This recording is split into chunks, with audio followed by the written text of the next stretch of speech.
আজকের দিনটি আমার পেটুক মনের ইচ্ছে পূরণের দিন।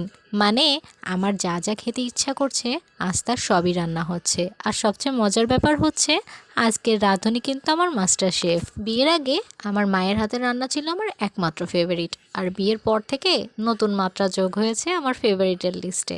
আমার শাশুড়ি মা, তার হাতের রান্নাও কিন্তু আমার ভীষণ পছন্দ। শাশুড়ি মায়ের হাতের রান্নার মধ্যে আমার সবচেয়ে বেশি পছন্দ সর্ষে বাটা দিয়ে মাছের ঝোল আর মাংস।